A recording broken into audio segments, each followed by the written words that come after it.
بسم اللہ الرحمن الرحیم۔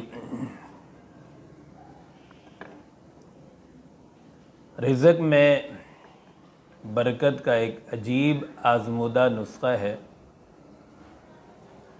سلسلہ نقشبندیہ کے بزرگ تھے خواجہ عبد المالک صدیقی رحمۃ اللہ علیہ، ان کا واقعہ ہے۔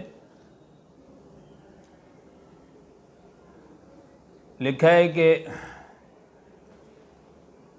فرماتے ہیں کہ میرے گھر میں بہت غربت تھی، پورا دن جو ہے میں اللہ کے ذکر میں لگا رہتا تھا،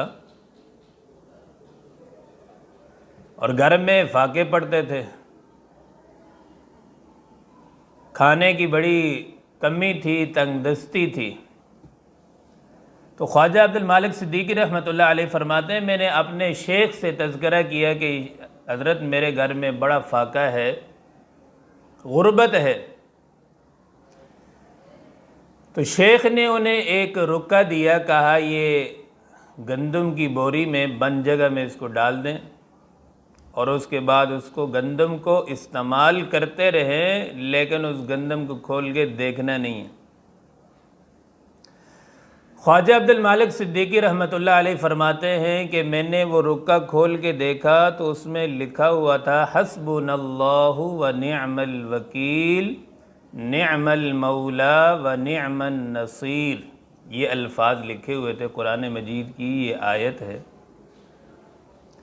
خواجہ عبد المالک صدیقی رحمۃ اللہ علیہ فرماتے ہیں کہ وہ گندم میں اتنی اللہ تعالیٰ نے برکت دی کہ گھر میں میرے مہمان بھی آتے رہے، وہ اس سے گندم نکال کے ہم کھاتے رہے، گھر والے بھی کھاتے رہے، اور یہاں تک جو سالکین ہیں، تصوف سیکھنے والے کئی مہمان دن میں تقریباً 40-50 وہ بھی آتے تھے، ان سے اسی گندم سے وہ بھی کھاتے رہے، لیکن وہ کہتے ہیں کہ 40 سال ہو گئے وہ گندم ختم نہیں ہوئی۔ قرآن میں نا وَهُوَ يَتَوَلَّى الصَّالِحِينَ، اللہ تعالیٰ نیکوکاروں کا سرپرست ہے۔ جو نیک بن جاتا ہے اللہ تعالیٰ اس کا سرپرست بن جاتا ہے۔ جس کا اللہ سرپرست بن جائے، بتاؤ دنیا کی کسی پریشانی میں وہ پریشان نہیں ہو سکتا، غم میں مبتلا نہیں ہو سکتا۔ ہاں آزمائشیں ضرور آتی ہیں، غم آتے ہیں، لیکن اللہ تعالیٰ اس کا سرپرست ہوتا ہے، مدد ہوتی ہے۔ حدیث مبارکہ میں آتا نا، تقدیر انسان کی جو ہے جو لکھ دی جاتی ہے وہ ہو کر رہتا ہے۔ آج کل ہم تقدیر کی شکایت کرنے کے بجائے، تقدیر سے لڑنے کے بجائے، ہم اس بات پر توجہ دیں کہ جس رب نے تقدیریں بنائی ہیں ہم اس رب سے اپنا تعلق اچھا بنا لیں، بات ختم ہو جائے گی، سارے معاملات سیٹ ہو جائیں گے۔